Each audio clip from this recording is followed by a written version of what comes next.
3.1절 태극기 집회에 정말 많은 사람들이 왔습니다. 광화문에서 서울역까지 거의 다 채웠습니다. 전성기 때만큼 인파가 몰렸습니다. 아마 촛불 집회 같았으면은 200만 왔다고 했을 겁니다.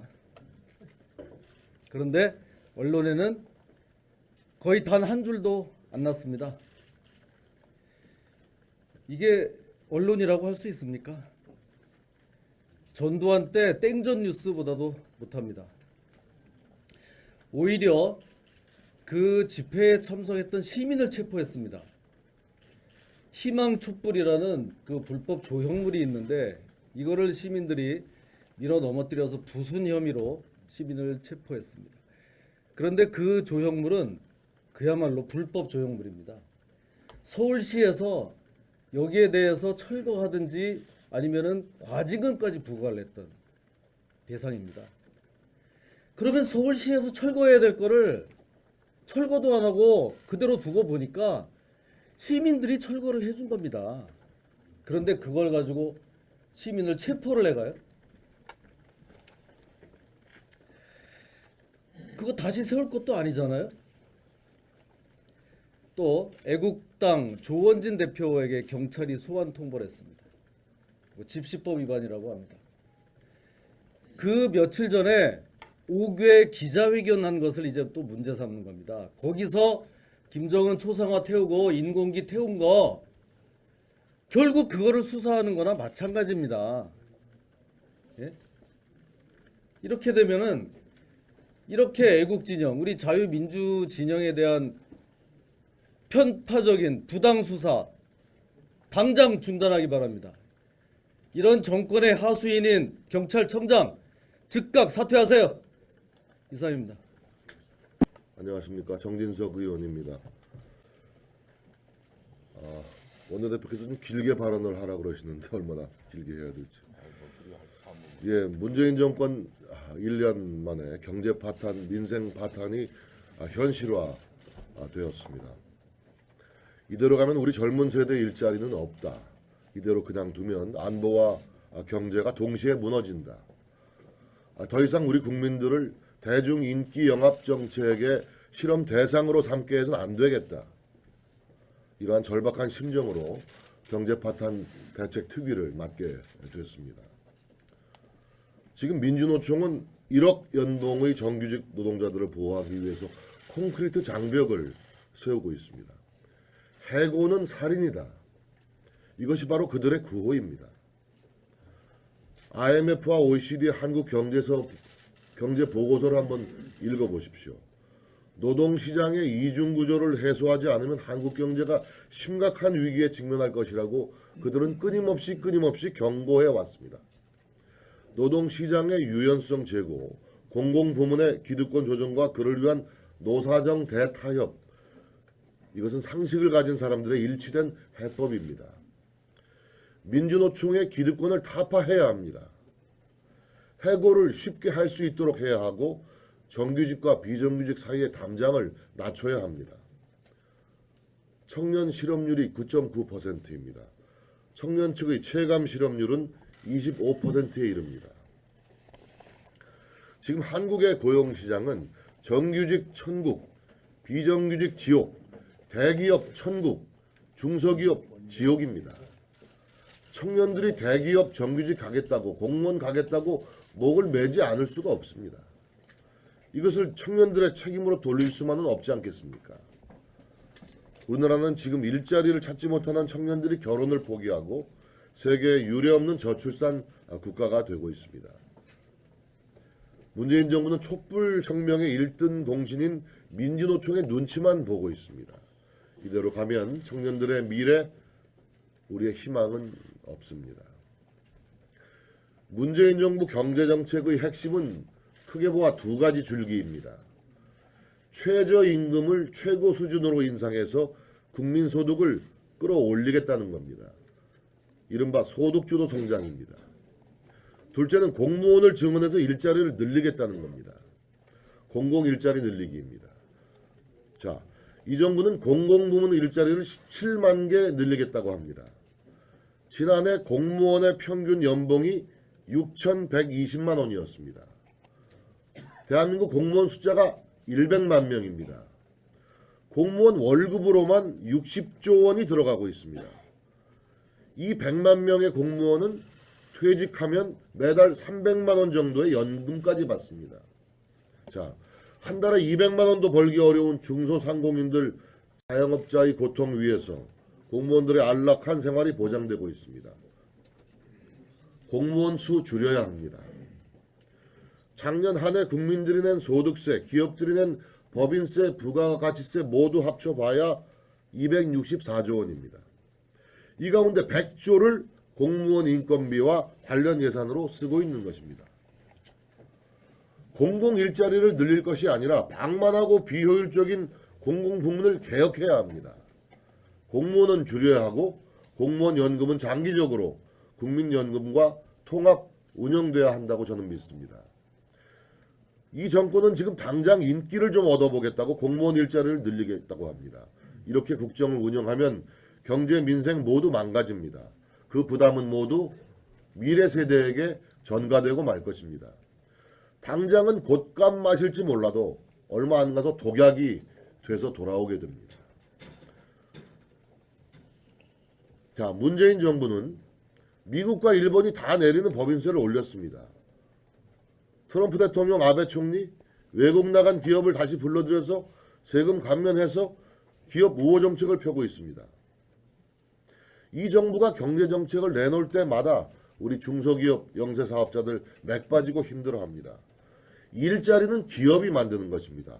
복지 역시 마찬가지라고 저는 생각합니다. 자, 지난해 삼성전자와 SK하이닉스 두 개 회사가 낸 법인세가 무려 10조입니다. 올해는 삼성전자 1개 회사에서 14조 원의 법인세를 낼 전망이란 이런 보도가 나왔습니다. 이게 무슨 얘기입니까? 지금 65세 이상 노인 500만 명에게 월 20만 원씩 드리는 기초노령연금 올해 예산 9조 8천억입니다. 삼성전자 1개 회사가 내는 법인세와 같은 규모입니다. 삼성전자 같은 회사 하나만 더 만들면 기초노령연금 2배로 받을 수 있는 겁니다. 이런 계산이 나오는 겁니다. 기업 투자 확대를 통한 경제 활력의 회복, 기업 활력을 통한 복지 여력의 확대, 과연 이 정권이 생각하고 있는지 의문입니다. 자, 냉전 시절에 대한민국은 자유시장 경제 최전선을 지켰습니다. 그러나 지금 한미동맹 또 경제통상동맹이 허물어져 버리고 있습니다. 안보와 통상을 분리하겠다는 문재인 정권의 이야기, 저는 어처구니 없다고 생각합니다.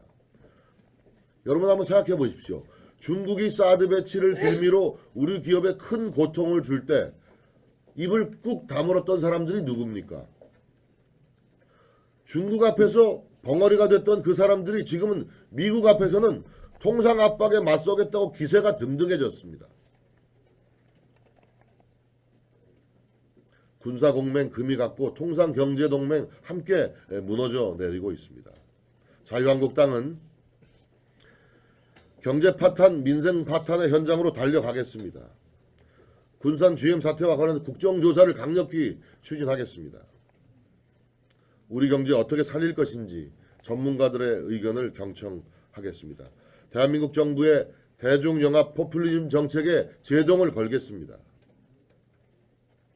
어설픈 아마추어 경제정책 견제하고 우리 당의 대안을 만들어내겠습니다. 이것이 위기에 빠진 우리 안보와 경제를 살리는 길이라고 생각합니다.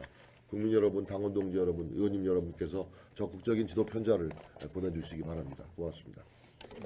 예, 제조업 위기와 기업 구조조정과 관련돼서 말씀드리겠습니다. 최근 들어 우리나라 공장 가동률이 급격히 떨어지는 모습을 보이고 있습니다. 반도체를 비롯한 몇몇 업종을 제외한 대부분 산업에서 공장 라인이 적잖게 멈춰섰다는 얘기가 많이 들리고 있습니다. 앞으로 반도체 호황이 얼마나 더 이어질 수 있을지 낙관하기 어렵다는 점에서 제조업 위기의 심각성이 더해가고 있습니다. 게다가 미국 트럼프 대통령의 전방위적 통상 압박이 거세게 몰아치고 있고 미 연준은 이번 달에 기준금리를 올릴 가능성이 점쳐지고 있습니다. 이로 인해 영업이익으로 이자도 못 갚는 한계 기업들은 더욱 늘어날 것으로 예상되며 늘어난 이자를 감당하지 못하고 도산하는 기업들도 덩달아 증가할 것으로 전망됩니다. 내후 외환의 위기 속에서 필요한 것은 경제 내실부터 다져나가는 일입니다. 부실기업 퇴출과 혁신기업의 진입이 원활히 이루어지지 못한다면 우리 경제 제도약은 불가능하다는 점을 정부는 명심해야 할 것입니다. 4차 산업혁명기에 맞춰 경직된 노동 유연성을 바꾸고 규제 개혁과 기업의 구조조정을 일관성 있게 추진할 때 경제는 그나마 활력을 찾을 것입니다. 부실기업 구조조정이 시급한데도 문재인 정부는 지방선거를 앞두고 두 발 모두 다 놓고 있는 듯합니다. 구조조정 시기를 놓쳐 막대한 공적 자금을 쏟아 부어야 했던 대우조선의 사례가 재현되지 않을까 국민들은 노심초사하고 있습니다. 글로벌 환경은 시시각각 변하고 있는데 경제 체제를 근본적으로 개선하지 않고 설마 하는 사이에 국가 경제는 퍼펙트 스톰을 맞이할 수 있다는 점을 이 정부는 똑똑히 명심해야 할 것입니다.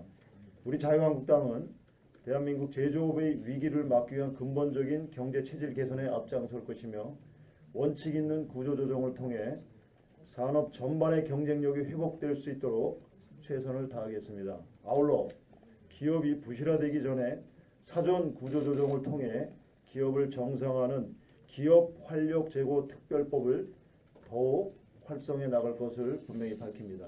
이상입니다.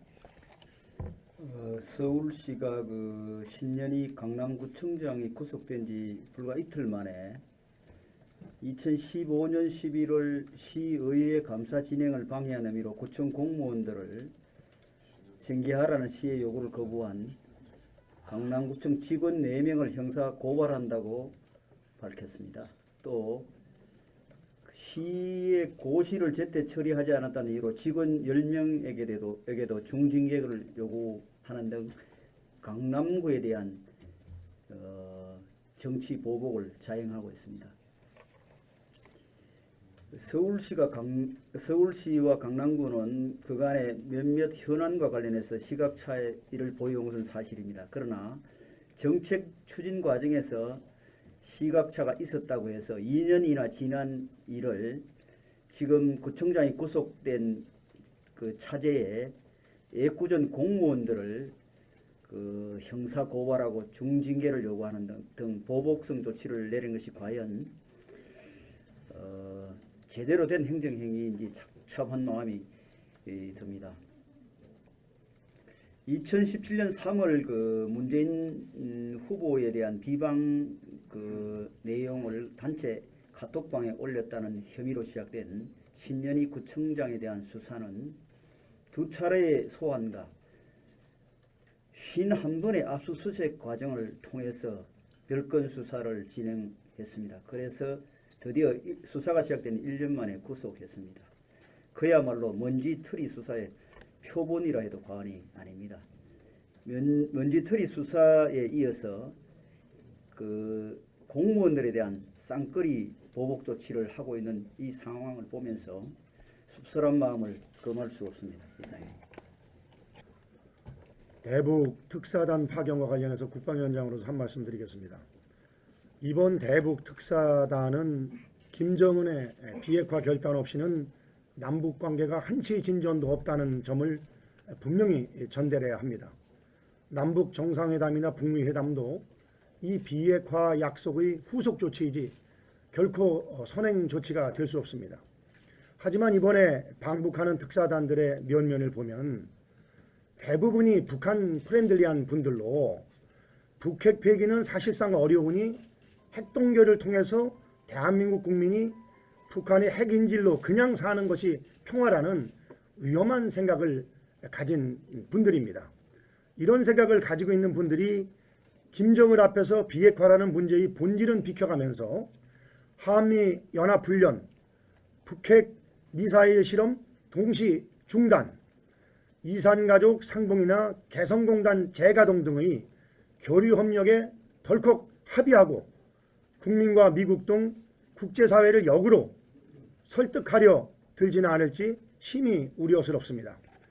이미 지난주에 조명균 통일부 장관이 국회에 와서 마치 북한과 핵 문제에 대해서 진전이 또 있는 그런 뉘앙스로 얘기를 했는데 실제 사정을 보니까 북한은 핵보유국 지위를 갖고 미국과 대화하겠다.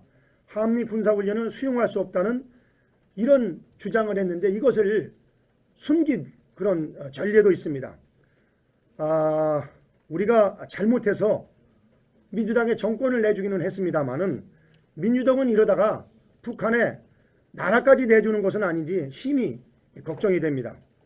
이번 특사단도 북한 김정은의 어떤 현란한 제안도 비핵화가 아니면은 기만술에 지나지 않음을 제대로 인식하고 핵보유국 지위를 인정받고 미국과 군축회담을 하겠다는 북한의 방패박이 전략에 결코 놀아나서는 안 될 것입니다. 지금 정부가 한 발 삐끗하고 한순간만 타이밍을 놓쳐 잘못된 판단을 내린다면 국민에게 돌이킬 수 없는 재앙이 될 것임을 경고합니다. 겉으로는 훈풍이 불고 있는 것 같지만 비핵화 전제가 없는 남북대화는 자칫 핵폭풍이 될 수 있다는 점을 명심해 주시기 바랍니다. 의 핵심은 크게 보아 두 가지 줄기입니다. 최저임금을 최고 수준으로 인상해서 국민소득을 끌어올리겠다는 겁니다. 이른바 소득주도 성장입니다. 둘째는 공무원을 증원해서 일자리를 늘리겠다는 겁니다. 공공일자리 늘리기입니다. 자, 이 정부는 공공부문 일자리를 17만 개 늘리겠다고 합니다. 지난해 공무원의 평균 연봉이 6,120만 원이었습니다. 대한민국 공무원 숫자가 100만 명입니다. 공무원 월급으로만 60조 원이 들어가고 있습니다. 이 100만 명의 공무원은 퇴직하면 매달 300만 원 정도의 연금까지 받습니다. 자, 한 달에 200만 원도 벌기 어려운 중소상공인들 자영업자의 고통 위에서 공무원들의 안락한 생활이 보장되고 있습니다. 공무원 수 줄여야 합니다. 작년 한 해 국민들이 낸 소득세, 기업들이 낸 법인세, 부가가치세 모두 합쳐 문재인 정권 1년 만에 경제 파탄, 민생 파탄이 현실화 되었습니다. 이대로 가면 우리 젊은 세대 일자리는 없다. 이대로 그냥 두면 안보와 경제가 동시에 무너진다. 더 이상 우리 국민들을 대중 인기 영합 정책의 실험 대상으로 삼게 해서는 안 되겠다. 이러한 절박한 심정으로 경제 파탄 대책 특위를 맡게 됐습니다. 지금 민주노총은 1억 연봉의 정규직 노동자들을 보호하기 위해서 콘크리트 장벽을 세우고 있습니다. 해고는 살인이다. 이것이 바로 그들의 구호입니다. IMF와 OECD의 한국 경제 보고서를 한번 읽어보십시오. 노동시장의 이중구조를 해소하지 않으면 한국 경제가 심각한 위기에 직면할 것이라고 그들은 끊임없이 경고해 왔습니다. 노동시장의 유연성 제고, 공공부문의 기득권 조정과 그를 위한 노사정 대타협, 이것은 3.1절 태극기 집회에 정말 많은 사람들이 왔습니다. 광화문에서 서울역까지 거의 다 채웠습니다. 전성기 때만큼 인파가 몰렸습니다. 아마 촛불 집회 같았으면은 200만 왔다고 했을 겁니다. 그런데 언론에는 거의 단 한 줄도 안 났습니다. 이게 언론이라고 할 수 있습니까? 전두환 때 땡전 뉴스보다도 못합니다. 오히려 그 집회에 참석했던 시민을 체포했습니다. 희망 촛불이라는 그 불법 조형물이 있는데 이거를 시민들이 밀어 넘어뜨려서 부순 혐의로 시민을 체포했습니다. 그런데 그 조형물은 그야말로 불법 조형물입니다. 서울시에서 여기에 대해서 철거하든지 아니면은 과징금까지 부과를 했던 대상입니다. 그러면 서울시에서 철거해야 될 거를 철거도 안 하고 그대로 두고 보니까 시민들이 철거를 해준 겁니다. 그런데 그걸 가지고 시민을 체포를 해가요? 그거 다시 세울 것도 아니잖아요. 또 애국당 조원진 대표에게 경찰이 소환 통보를 했습니다. 집시법 위반이라고 합니다. 그 며칠 전에 5개 기자회견한 것을 이제 또 문제 삼는 겁니다. 거기서 김정은 초상화 태우고 인공기 태운 거 결국 그거를 수사하는 거나 마찬가지입니다. 예? 이렇게 되면은 이렇게 애국진영, 우리 자유민주진영에 대한 편파적인 부당 수사 당장 중단하기 바랍니다. 이런 정권의 하수인인 경찰청장 즉각 사퇴하세요. 이상입니다. 안녕하십니까, 정진석 의원입니다. 원내대표께서 좀 길게 발언을 하라 그러시는데 얼마나 길게 해야 될지. 상식을 가진 사람들의 일치된 해법입니다. 민주노총의 기득권을 타파해야 합니다. 해고를 쉽게 할 수 있도록 해야 하고 정규직과 비정규직 사이의 담장을 낮춰야 합니다. 청년 실업률이 9.9%입니다. 청년 측의 체감 실업률은 25%에 이릅니다. 지금 한국의 고용시장은 정규직 천국, 비정규직 지옥, 대기업 천국, 중소기업 지옥입니다. 청년들이 대기업 정규직 가겠다고, 공무원 가겠다고 목을 매지 않을 수가 없습니다. 이것을 청년들의 책임으로 돌릴 수만은 없지 않겠습니까? 우리나라는 지금 일자리를 찾지 못하는 청년들이 결혼을 포기하고 세계 유례없는 저출산 국가가 되고 있습니다. 문재인 정부는 촛불 혁명의 1등 공신인 민주노총의 눈치만 보고 있습니다. 이대로 가면 청년들의 미래, 우리의 희망은 없습니다. 문재인 정부 경제정책